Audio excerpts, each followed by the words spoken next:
سورة المباركة الفاتحة.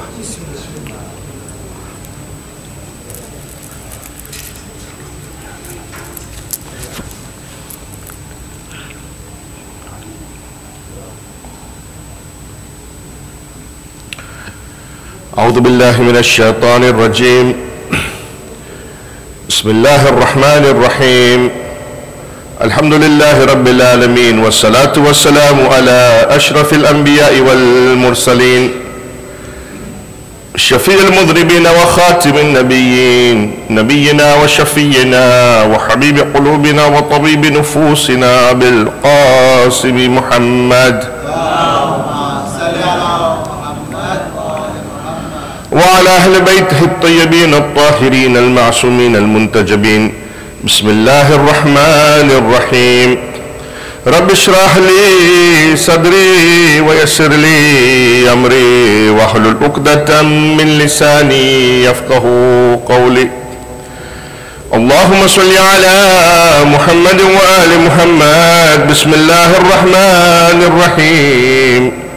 فإليك يا رب نسبت وجهي، وإليك يا رب مددت يدي، فبعزتك استجب لدعائي وبلغني منايا، ولا تقطع من فضلك رجائي، واكفني شر الجن والإنس من أعدائي. يا سريع الرضا اغفر لمن لا يملك إلا الدعاء، فإنك فعال لما تشاء. يا من اسمه دواء وذكره شفاء وطاعته غنى، أرحم من رأس ماله الرجاء وسلاؤه البقاء. يا سابغ النعم، يا دافع النقام، يا نور المستوحشين في الظلم، يا عالما لا يعلم، صل على محمد وآل محمد وافعل بي ما أنت أهله. وصلى الله على رسوله والأئمة الميامين من آله وسلم تسليما كثيرا كثيرا.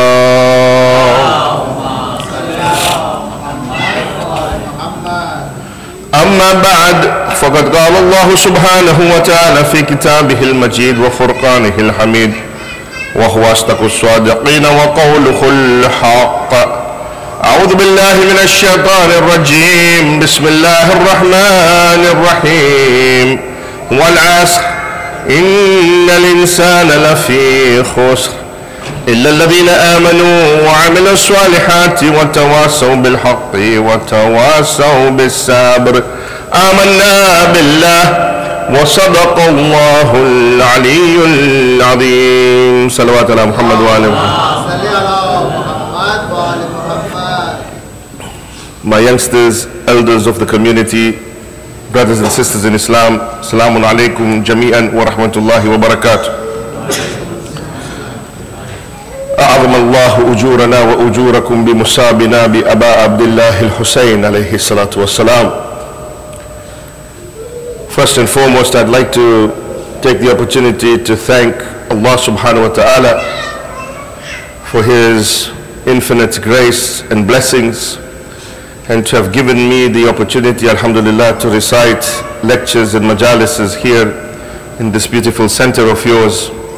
And I pray to Allah subhanahu wa ta'ala that with the wasila of Aba Abdullah al-Hussein and Janab Zainab salawatullahi wa salamu alayha, that may Allah subhanahu wa ta'ala accept our small efforts in His way, inshallah wa ta'ala. And I ask, inshallah, that you pray for me, that I'm able to continue to spread the message of Imam Hussein alayhi salam. And I pray to Allah subhanahu wa ta'ala, inshallah, that He gives me an opportunity to visit you once again, inshallah, in the future, and be able to make the connections and the friendships and renew my friendship with the mu'mineen that I have met here, alhamdulillah. And I've had the opportunity to speak to many of the youth and have been very impressed by them, alhamdulillah. And may Allah, inshallah, increase their tawfiqat. May Allah subhanahu wa ta'ala increase their knowledge. May Allah subhanahu wa ta'ala increase their thirst for knowledge, inshallah wa ta'ala.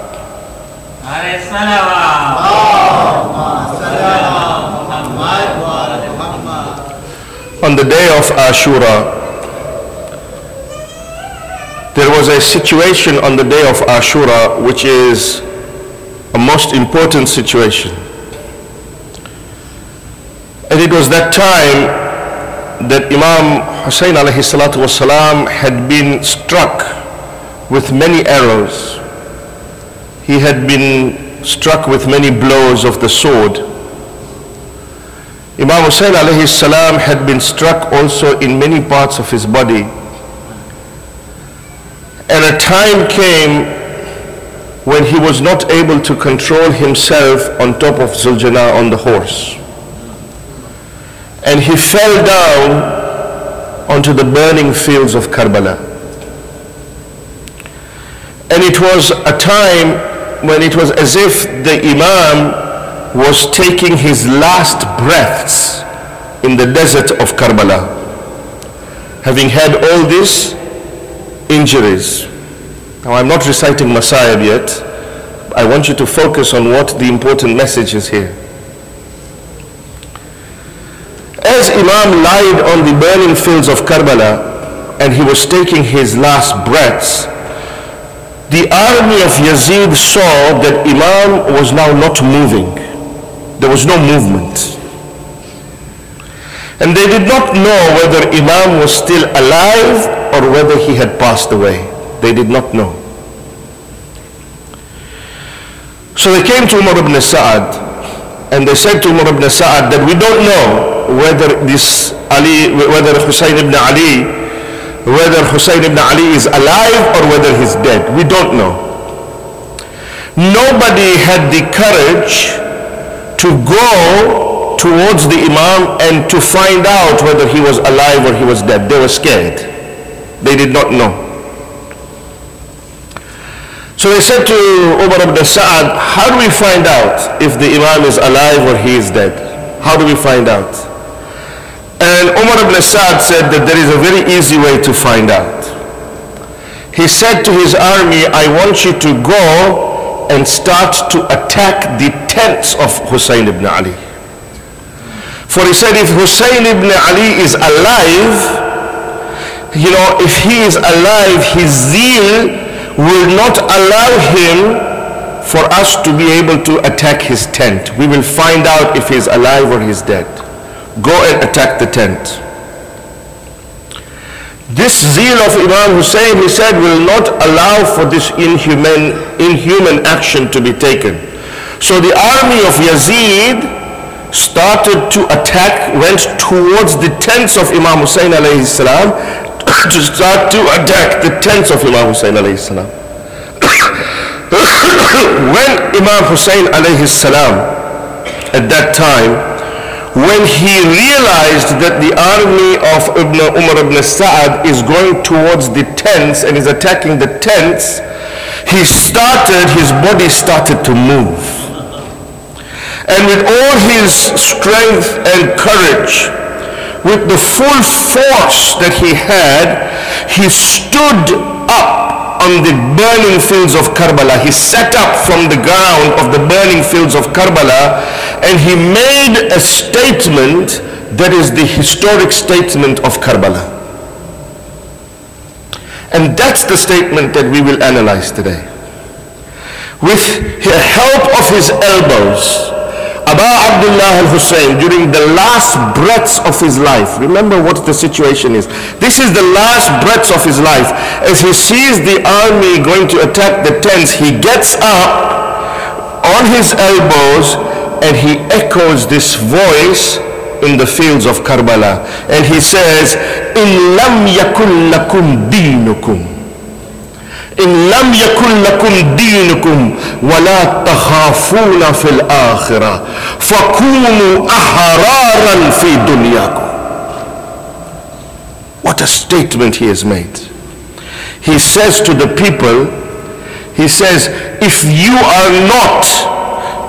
do not have the religion of Allah, if you are not in the deen of Allah, if you are not on the religion and you do not have the fear of the day of judgment, then at least be free in this world. Allahu Akbar. What a statement. إن لم يكن لكم دينكم ولا تخافون الآخرة فكونوا أحرارا في دنياكم. If you do not have the religion of Islam and you do not fear the day of judgment, then at least be free in this world. At least be free from your animalistic desires and from your inhuman actions. Be free from malice, vice and passions. This is the message of Imam Hussein, and this is the message of humanity of Imam Hussein. And this statement of Imam Hussein shocked the group so much, the army of Yazid, the army of Umar ibn Sa'ad, that they returned back and they started to talk to each other and say, did you hear what this man just said? What a statement, what an amazing statement he made. Now if you look at this statement, إن لم يكن لكم دينكم ولا تخافون الآخرة فكونوا أحرارا في دنياكم. Imam Hussein here has identified three categories of people. Yeah? Are you with me, man? You look like, you're either intensely listening or you're kind of lost. Am I okay? Have I lost you yet? It's all good, eh? Okay.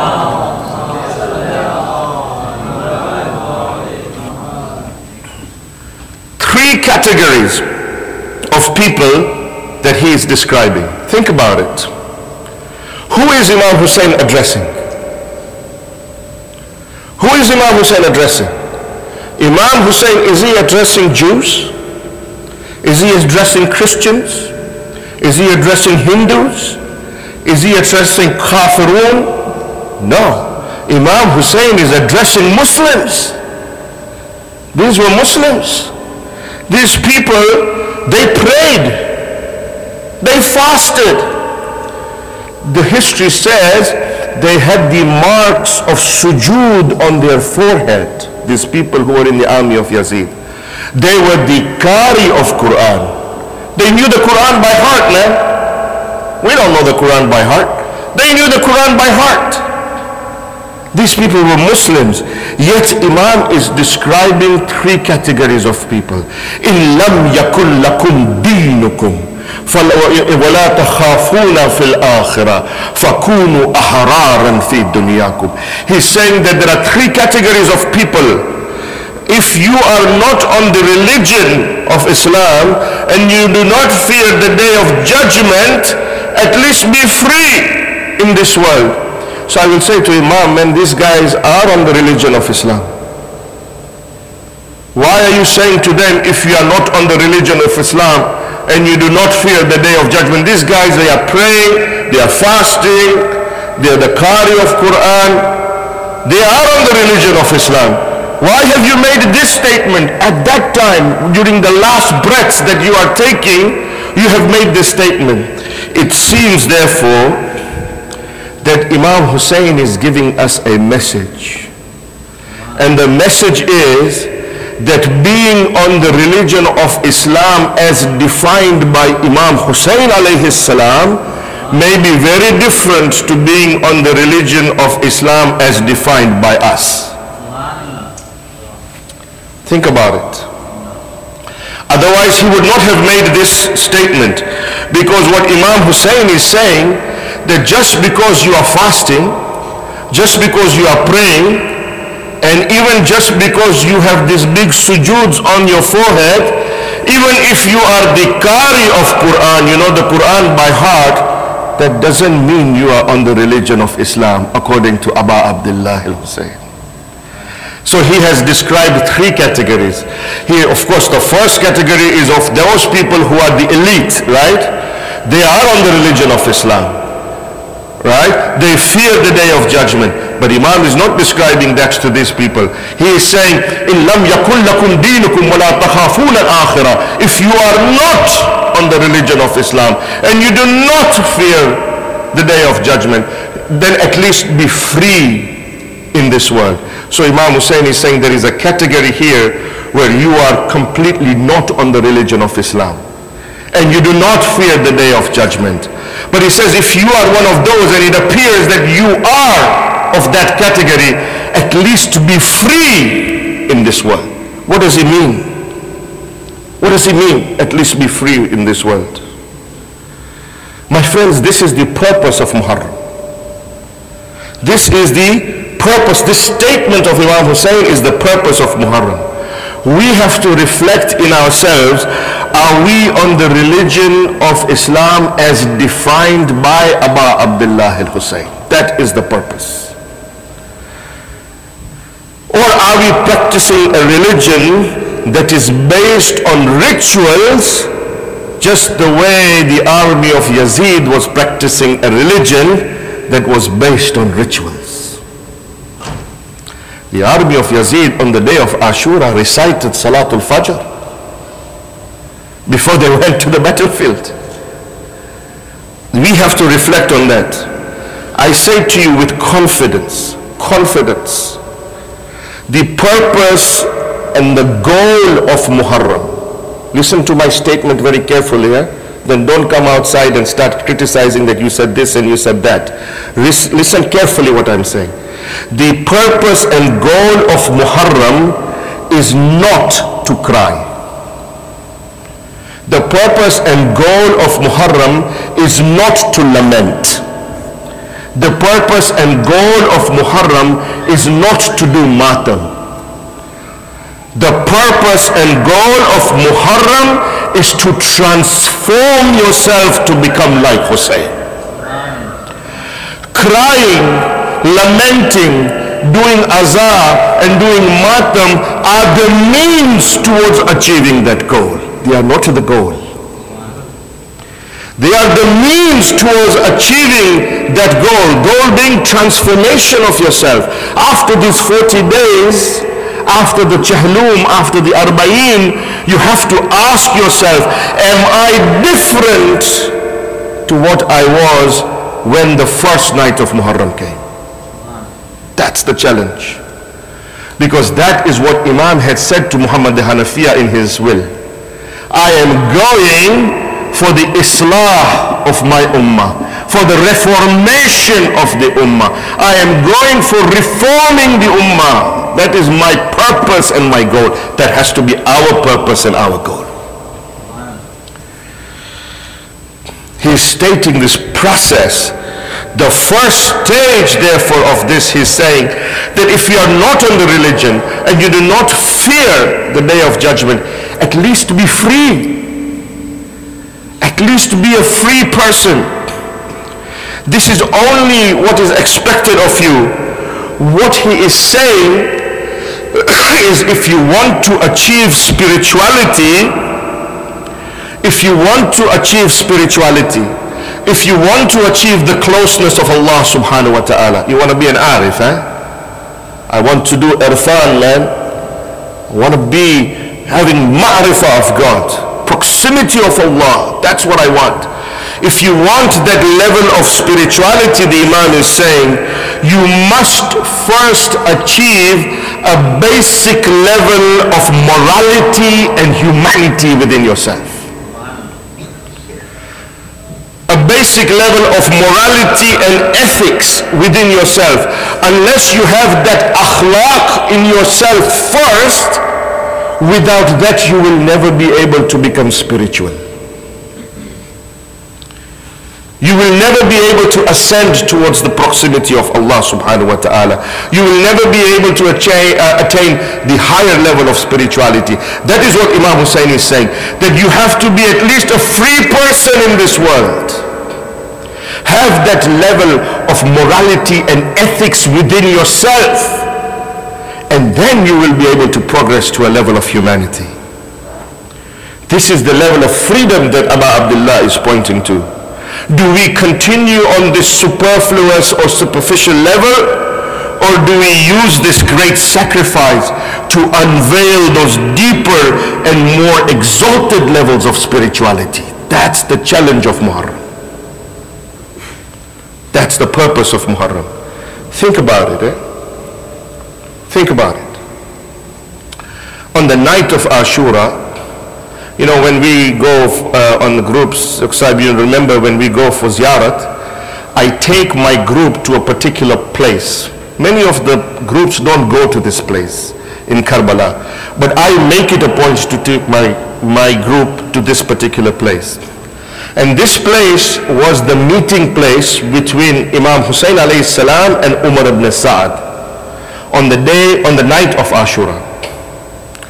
On the night of Ashura, Imam Hussein alayhi salam asked for a one-to-one meeting with Umar ibn Sa'ad, one-to-one.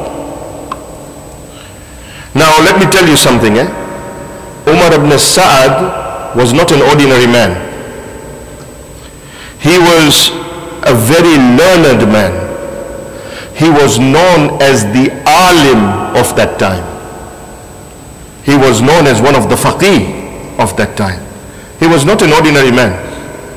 In fact, people used to go to Umar ibn Sa'ad to ask them mas'alas, to ask them jurisprudential rulings, to ask him questions. This is who Umar ibn Sa'ad was. And I'll tell you, there is a beautiful narration that you will see. You want to see what level Umar ibn Sa'ad was in. It is said that at one point after the events of Karbala, when this kafila, when this caravan was going from Kufa to Sham, it reached a certain point in the middle of the night, and it was time for prayers.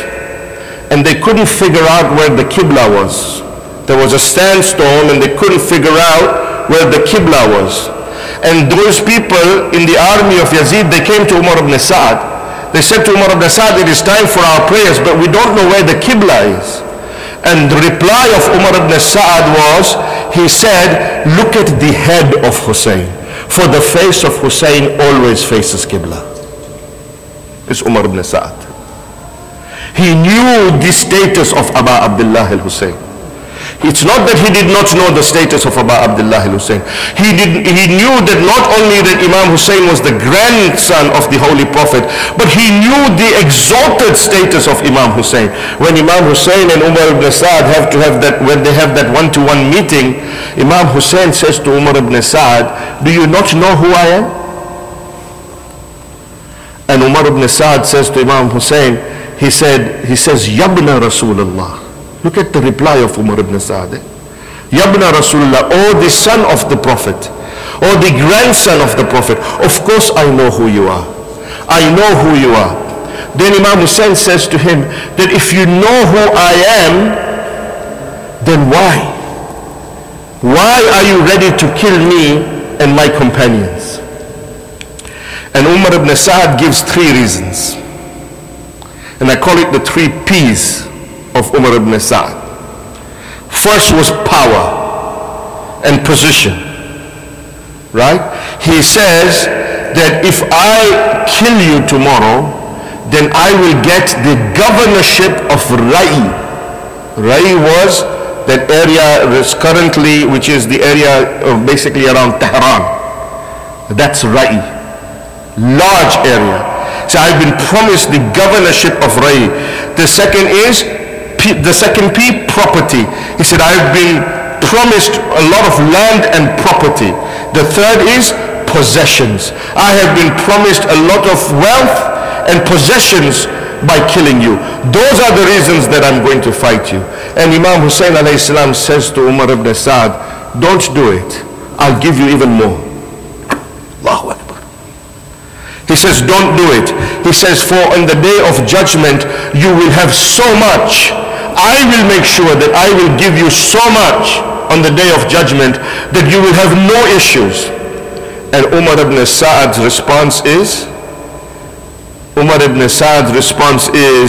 that the governorship and the property of Rai is the apple of my eye. The Jannat that you are talking about, I have not seen it.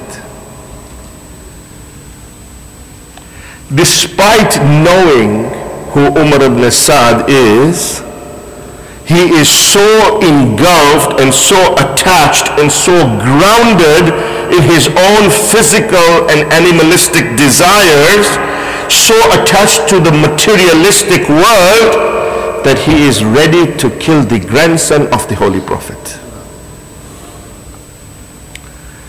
Think about it.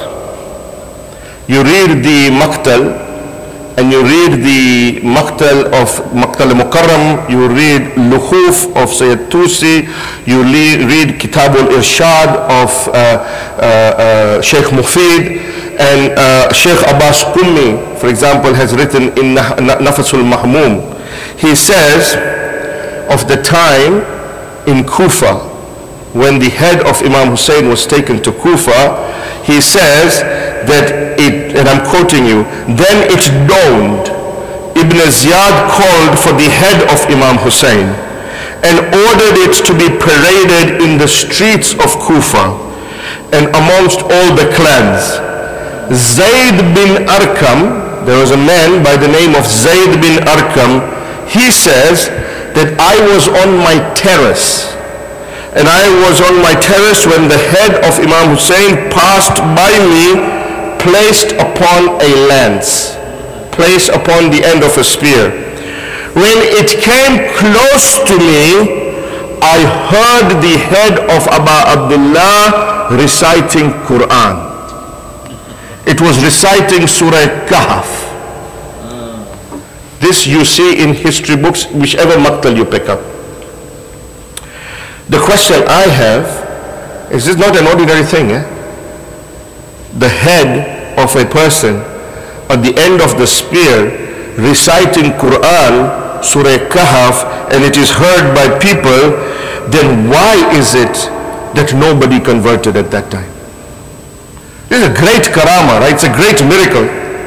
A head reciting Quran. Why did this not convert Shimr? Why did it not convert Ibn Ziyad?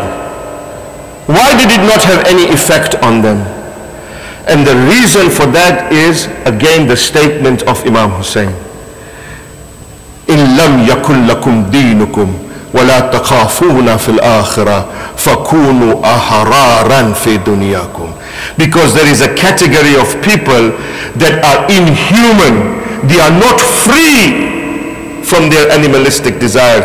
When you do not have a basic level of morality and a basic level of ethics and a basic level of humanity within yourselves, then even when the truth comes in front of you, you will not be ready to accept the truth. And there are examples of this even in the Quran, right? Why is it that when Musa throws his staff and it becomes a snake, the magicians immediately convert? They fall into sajda. The same reality is in front of Fir'aun. Even he knows who Musa is, but he does not accept it. Why? Because there is a level of ethics and morality that we need to develop within ourselves, a level of humanity that we need to develop within ourselves if we want to become spiritual people. And that is what is missing.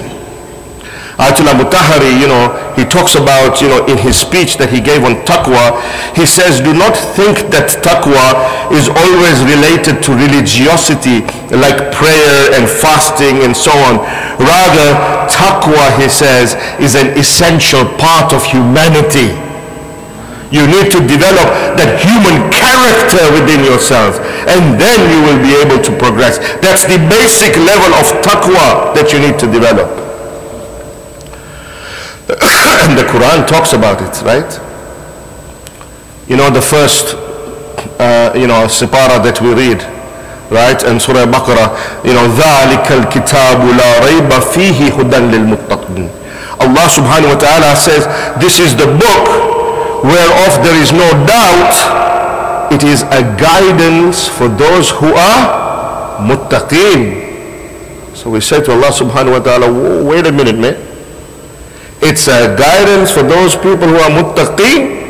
So that means I gotta be a muttaqeen first before the Quran is able to guide me. So there must be a level of taqwa that I must attain in myself before I can be guided by the Quran, right? Otherwise, why is the Quran says this is a guidance for the muttaqeen, and then it says إِنَّ الَّذِينَ كَفَرُوا سَوَاءٌ عَلَيْهِمْ أَنذَرْتَهُمْ أَمْ لَمْ تُنذِرْهُمْ لَا يُؤْمِنُونَ. ختم الله على قلوبهم وعلى سمعهم وعلى أبصارهم غشاوة ولهم عذاب عظيم. Allah subhanahu wa ta'ala says, verily, those who disbelieve, it is the same to them whether you, O Muhammad, warn them or do not warn them. It doesn't matter. Whether you warn them or you do not warn them, they will not believe you. And it is these people that Allah says that we have sealed their hearts. We have sealed their hearts and we have closed their hearing. These are the people, and we have put a covering on their eyes, because these are the people who will undergo great torment in life. Allah is saying the same thing in the Quran. There is a level of morality, there is a level of Islamic ethics that you need to develop in order for the Quran to be a source of guidance for you. A level of humanity, and this is what Imam Hussein is alluding to. He says to the people of the army of Yazid that you are not on the religion of Islam, forget about that. But you are also not even at that basic level of freedom in this world. At least become free people, then you may have a chance. Ever wondered, why we have listened to so many lectures, so many majalises? How many Laylatul Qadrs, huh? How many more Laylatul Qadrs do you want? How many more Laylatul Qadrs do you want Allah to give us? How many youth sessions? How many lectures, online lectures? Let's listen to the top online lectures, man. Right, the top speakers, they're all available on YouTube, online. Let's just listen to them. Ever wondered why that has not had an effect on us? Why are we the same? Why is it the same old after 40 days of Muharram? 40 days of Muharram and Safar. After Arba'in, why is it the same? And inshallah next year we will gather again and we will renew our azah. Why has it not had an effect? We are looking for spirituality, my friends, yet we have not developed the basic moral and ethical framework within our lives to even call ourselves human. That's the message of Imam Hussein. Imam Hussein alayhi salam says, it is this worldly life, it is your worldly desires that is making you attached to this world in such a way that you have become animalistic in the way that you are. Now when I say worldly desires, I don't mean you don't have a good car, you don't have a flashy Beamer, or you don't have a good house, or you don't have the most latest 5S iPhone. I'm not saying that, man. You can have the latest 5S iPhones. Right? You can have the Samsung, the latest Samsung S2, S3, S4, whatever it is right now, and I'm sure there will be even more. Right? You can have the greatest iPads with the mini iPad and the iPad Air and everything that you want. But the question you need to ask yourself is, am I attached to it? If I was to tell you right now, man, give me your phones. And you're not going to get your phone back from me. What effect's that going to have on you? Well, I tell you, man, some of us would go crazy, man. Who's this guy, man? What's he talking about? I'm not going to take my phone. My phone, man, that's my life. My whole life's in my phone. Even when I'm listening to this boring lecture, I can tweet and I can, Facebook, and I can do everything, and I can message and I can WhatsApp, man. I can do all of that stuff. You're going to take my life away. The question is, are we attached to the dunya or not? Not that we have not acquired the pleasures of this world. That's not what I'm talking to when it comes to attachment of the dunya. It comes, are you obsessed by it? And if you're obsessed by it, then have you developed that level of morality and ethics within yourself? Wow. Think of the night of Ashura. The night of Ashura. Think of the whole journey of Imam Hussein. When he comes from Medina all the way through Makkah, all the way to Karbala. Think of that journey. At every point, he tells people. He tells people that, you know what? You do not have to come with me. I am lifting my bayyat on you. I am lifting my allegiance from you. If you want to leave me, you can leave me. And many left. There were thousands with Imam Hussein when he started. There was only 72 on the night of Ashura. Many left. Now the people who left could come to you and say, yeah, I mean, don't blame me, man. I left. He told us I could leave. He turned the light off, man. He turns the light off and he says, go. Because tomorrow is the day of sacrifice. Go. Then why are we critical of those people who left? From a fiqh perspective, they could say to you, man, we didn't commit any sin. He gave us permission. He said we could leave, so we left. The reason we would criticize them is because we know that although it may have been right technically from a law perspective, from a jurisprudential perspective, we know that it was wrong from a spiritual and ethical perspective. It was wrong from a humanity perspective to leave the grandson of the Holy Prophet alone in Karbala. And that is why he chose the people. He chose them. He selected the ones he wanted with him. That is why he selects Zuhair ibn Kayn. Zuhair ibn Kayn was against Imam Hussein. He was of the camp that believed that Imam Ali ibn Abi Talib was responsible for the killing of the third Khalifa. So he used to avoid Imam Hussein. His caravan was running parallel to Imam Hussein. If Imam Hussein was in front, he would raid back. If they went front, then they would speed up so that they would not have to face Abu Abdullah al-Hussein. Until they reach a certain point where their camps are camping side by side. He is on the surface against Imam Hussein. But what does Imam do? He's eating food, Zuhair ibn Kayn, and a man comes in, the messenger of Imam Hussein comes in and says to Zuhair ibn Kayn, oh Zuhair, the grandson of the Prophet wants to see you. And Zuhair, he was putting his food in his mouth. He took that piece of food and put it back on the plate. And he bowed his head down. And his wife looked at him. It's the role of women, I tell you, man. Sometimes we don't understand the role of women, eh? His wife looked at him and she says to Zuhair ibn Kayn, oh Zuhair, it's the grandson of the Holy Prophet who's calling you. The son of Fatima al-Zahra. What's the problem, man? There's no problem. Just go and talk to him. He just wants to have a conversation with you. At least see what he has to say. What you got to lose? The history says Zuhair ibn Kayn spends only a few minutes with Imam Hussein in the tent, and nobody knows what was said. I have not seen anywhere in history the conversation between Zuhair ibn Kayn and Imam Hussein. But after a few minutes, Zuhair ibn Kayn comes out of that tent and he's an enlightened being. He's different.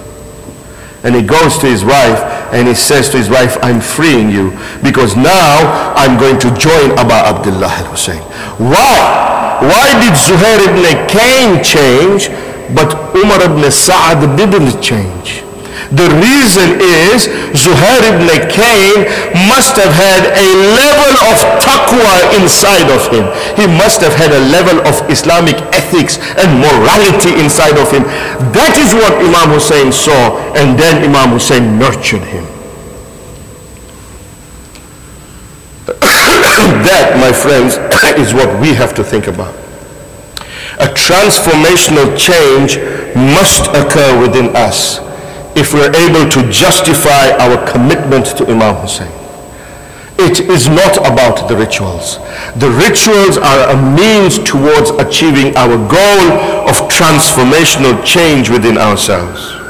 Resignation to the will of Allah subhanahu wa ta'ala.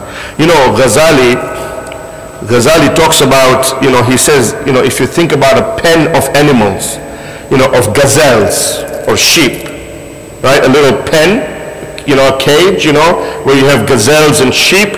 And he says, think about it, they're just busy grazing away, they're having a good time, they're chilling, man, it's all swag, right? And they're eating the grass and everything. And then what happens, he says, a lion comes. And all of a sudden, a lion comes, picks up one of those gazelles and boom, takes him with it. What happens to the rest of those gazelles in that pen? For 5 minutes, they're stunned. They can't move. They just look around and they're just saying like, what happened, man? What happened? 5 minutes. But then after 5 minutes, they go back to just grazing merrily away, having a good time. We have become like that. We have become like those gazelles, right? Grazing away, being attached in our own worlds, cheating, lying, doing this, doing that. And then what happens? Muharram comes. Boom! For 5 minutes, we're like, whoa! There's something there, man. But then when that finishes, I just gotta go back grazing away. Can't be like that, man. It has to be different. It really has to be different. We need, we have separated the church from the state. That's what we've done. We want to practice our religion, and we also want to be attached to the dunya. We want to practice our religion, but we also want to cheat people so that we can make more money. We want to practice our religion, but we also don't care about the respect of our parents. We don't care about the respect of our elders. We don't care about the respect of our fellow brothers. We don't care about the respect of those people who are being oppressed in the world. Why? Because we're pretty cool, man. We got this. We got this. It's all covered. I got this, man. I'm going to fast. I'm going to pray. Thursday night, Dua Kumail sounds like a good idea. A few minutes I'll sacrifice. Social gathering anyway, man. It'll be cool, right? And then it's the same old, same old. We haven't listened to the message of Abu Abdullah al-Hussein. We have missed the boat. Abu Abdullah al-Hussein, in this last moment, think of this. He is burying Ali Asghar. Ali Asghar has just been martyred. He takes the dead body of his 6-month-old son and he gives it to the mother of the 6-month-old. Think about this situation. I'm not reading Masayib yet. Think about this situation. When Ali Asghar is being held by Rabab in his hand. And this old man, this father, he is digging a grave with his sword. And the historians say that as he's digging the grave, he is saying something. What is he saying? He is saying, "Oh Lord, aytamtu iyali likay arak." He says, "Oh Lord, I have orphaned my children so that I may come and see you, oh Allah." It's irfan, man. I've orphaned my children so that I may come and see you. And then he says, even if they cut me into pieces, irban irba, my heart will not long and yearn for anyone besides you, O Allah. Sacrifice of Abu Abdullah al-Hussein. This is why when you do Amal of Ashura, right? You all did Amal of Ashura, on the day of Ashura? Yes or no? Everyone? Salawat ala Muhammad wa ala Muhammad.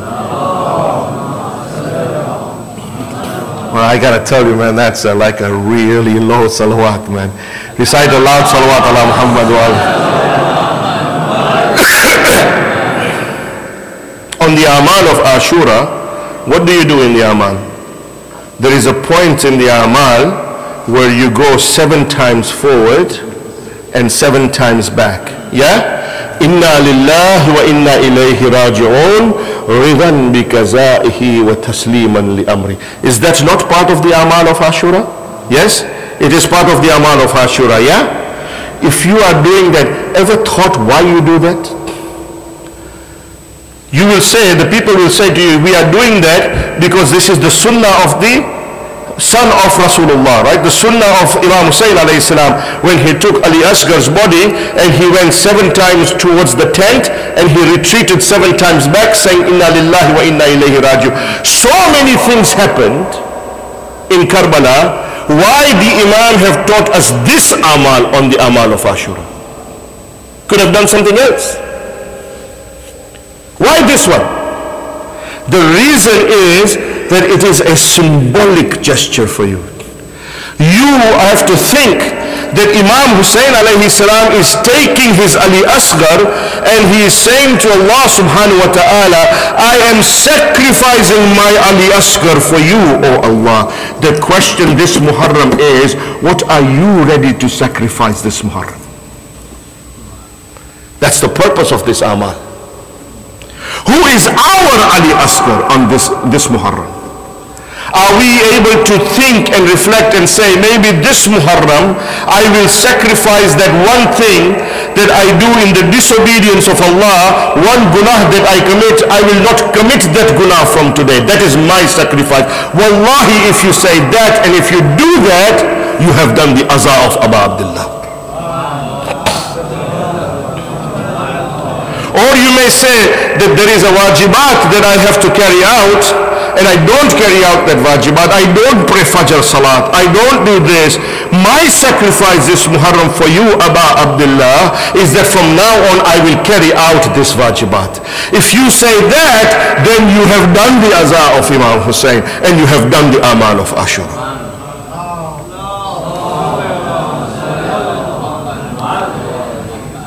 Look at the vision of the Ahlul Bayt. And as I have done so often in these last 3 nights, I come back to the lady, the princess of Islam, which is Lady Zainab. When in Kufa, Ibn Ziyad looks at Lady Zainab and he says to Lady Zainab in a very arrogant and cruel way, he says to Lady Zainab, what do you think about what Allah did to your brother? Allahu Akbar. Look at the way Ibn Ziyad is taunting Lady Zainab. What do you think about what Allah did to your brother? What is the reply of Janab Zainab? Janab Zainab's reply is, Ma ra'aytu illa jamila. She says that I did not see anything in Karbala except beauty. Allahu Akbar. I did not see anything in Karbala except beauty. I would ask Janab Zainab, what beauty are you talking about? What beauty are you talking about? The people are being killed. Your brothers were martyred. Your sons were martyred. Your brother was taken and his head was removed and put on a lance. Your veil was taken. Your tents were burned. What beauty are you seeing, oh Zainab? But Zainab's reply to Ibn Ziyad is, Ma ra'aytu illa jamila.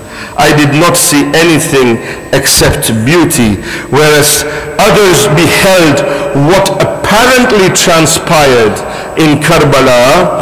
Her penetrating vision, the penetrating vision of Zainab is such that the vision of Zainab tears the veils between her and Allah, and she sees that everything that is being done in the day of Karbala is for the pleasure of Allah subhanahu wa ta'ala. It is for the meeting of Allah subhanahu wa ta'ala.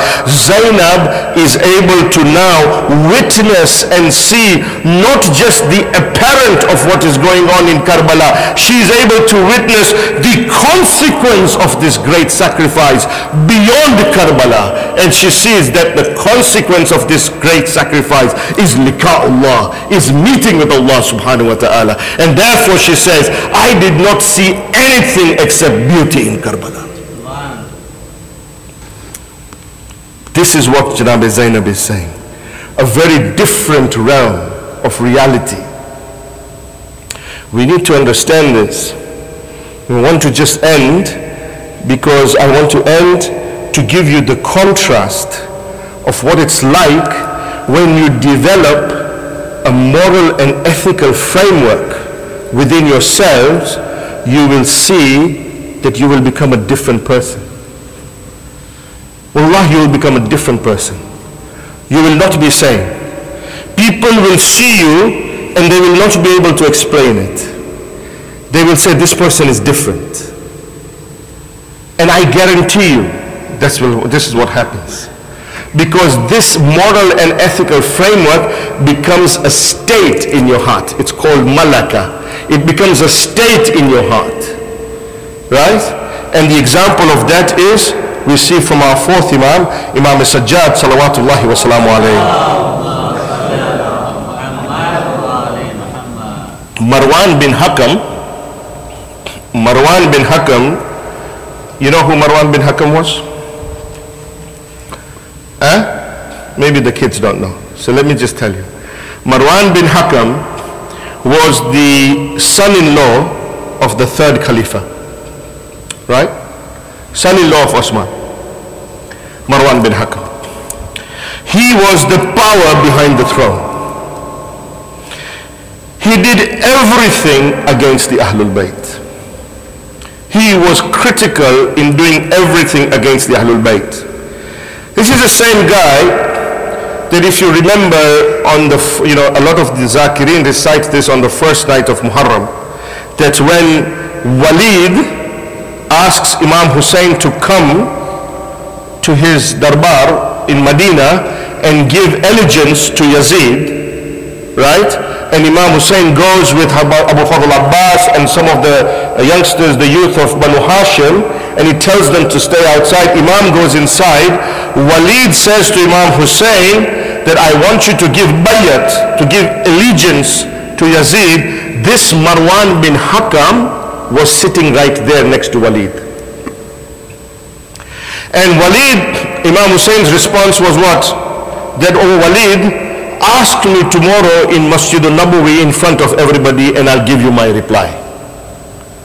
And Walid was a little bit, he was silly, right? And Walid sort of said, okay, well, that sounds like a good idea, right? I'll ask you tomorrow.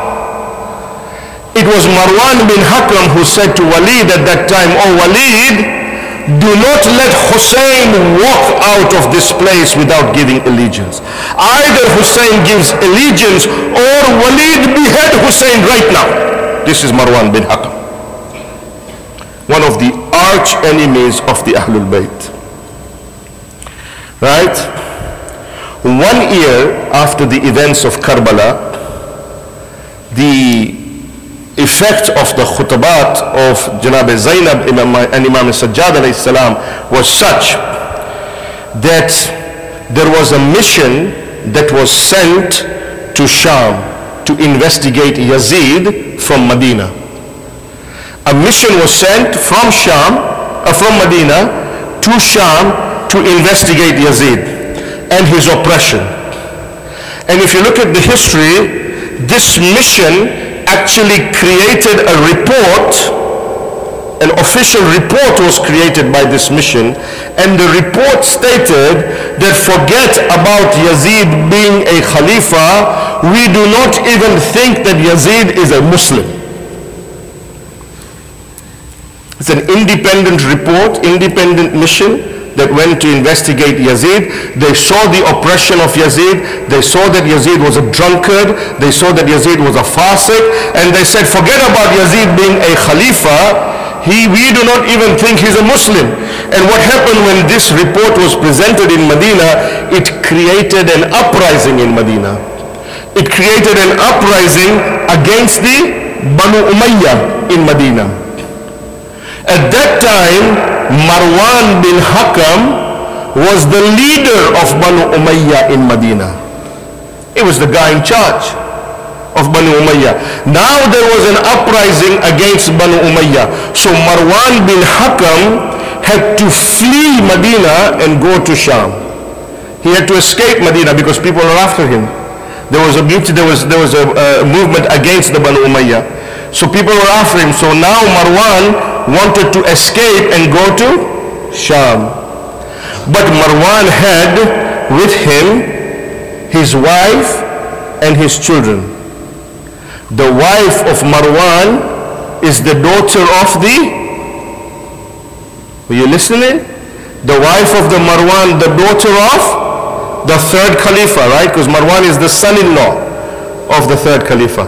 So the daughter of Osman, the grandchildren of Osman, and Marwan. Now Marwan knew that he could not flee and escape to Sham with his wife and his children, because it's hard to escape with your family. So he wanted to seek refuge and security for his wife and his children in Medina, so that he could then escape and go towards Sham. So what does he do? He goes to everybody's door and he says, can you keep my wife and my children as security? Just give them some security in your house, give them some refuge in your house so I can go. And everybody would shut their door. They'd say, nothing doing, man. Thanks a lot, have a nice day, buddy. We don't need you. Because there is a movement against Banu Umayyah and nobody wanted to give refuge to the wife of Marwan and the children of Marwan. Marwan then comes to Abdullah bin Umar. Abdullah bin Umar, who was the son of the second Khalifa, right? Umar ibn Khattab. He comes to Abdullah bin Umar and he says to Abdullah bin Umar, oh Abdullah, please give my wife and my children refuge in your house. Abdullah slams the door on Marwan and says, thank you very much, have a nice day. Finally, Marwan bin Hakam comes to the door of Imam al-Sajjad salawatullahi wa salamu alayhi. He knocks on the door of Imam al-Sajjad and Imam al-Sajjad opens the door. He requests security for his family. The daughter and the grandchildren of Osman are to be given refuge in the house of Imam al-Sajjad. Did Imam al-Sajjad forget what Marwan had done? Did Imam al-Sajjad forget that Marwan was behind the killing of his father and his family in Karbala? Did Imam al-Sajjad forget about all the oppressions that Marwan had done to him and his family? Did Imam al-Sajjad forget that? No, he did not forget that. But what did Imam al-Sajjad do? Imam al-Sajjad did not even ask a question to Marwan. He did not even taunt Marwan. Yeah, if it had been me, first of all, I gotta tell you, man, I wouldn't have even opened that door. Right? And then, but if I had opened that door, and if, somebody would have told me, like, you gotta give them refuge, I would have kind of given it to him, right? Oh, by the way, I'm just letting you know, I'm a good guy, you did all of this to me, but I'm still doing this to you. That's what we do, right? When we do ihsan on somebody, we'll make sure we let them know that we're doing them a favor. And then a few weeks later, we remind them again. Oh, by the way, I did this for you, you remember, I'm not trying to remind, don't forget. I'm just saying, nothing else. This is what we do, right? What did Imam al-Sajjad do? He did not even ask a question to Marwan ibn Hakam. He did not taunt Marwan. He did not do anything. This is the pinnacle of Islamic ethics and morality. He gave refuge to the daughter and the children of grandchildren of Osman without asking any question. Why? Because when Islamic ethics and morality becomes a state in your heart, then you respond in a way that is always for the pleasure of Allah subhanahu wa ta'ala.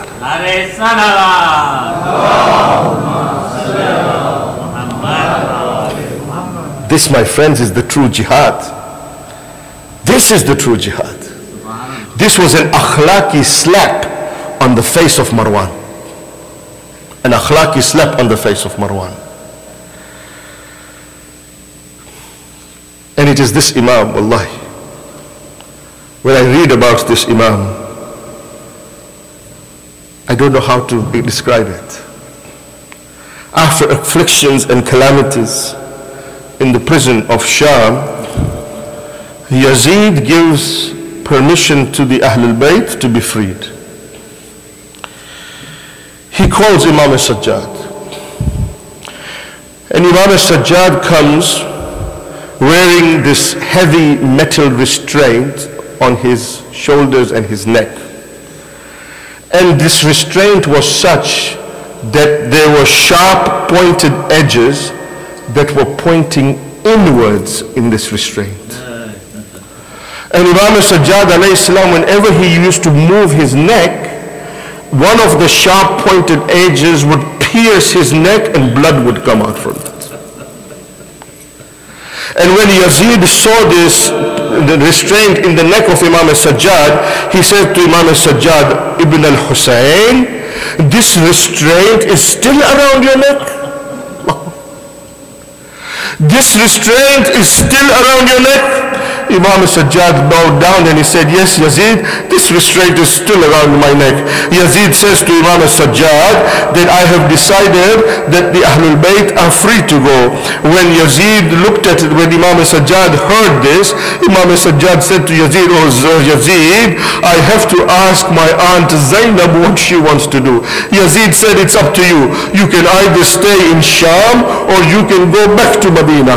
It's up to you as to what you want to do. Imam Sajjad comes to his aunt Zainab and he says to Aunt Zainab, oh my Aunt Zainab, Yazid has freed us. He has asked us to leave. Now what do you want us to do? Should we stay in Sham or should we go to Medina? Janab Zainab says to Imam Sajjad, oh my son Sajjad, we have nothing that remains with us here in Sham. We will go back to Medina. But Sajjad, tell Yazid that I want a house where I could mourn and grieve for my Aba Abdullah al-Hussein. I want to mourn and grieve for my brother. The historians write that one house was emptied and for 3 days the women of Sham would gather and Bint Zahra, Janab Zainab, would mount the mimbar and she would start to do the Zakri and the Azadari. The women would wail and cry when Janab Zainab would say to them, let me tell you how a spear was struck at the chest of my Aliyun al-Akbar. Let me tell you how Hurmala pierced and slaughtered the neck of my Ali Asghar. Let me tell you how my Abbas's arms were severed on the river of Furat.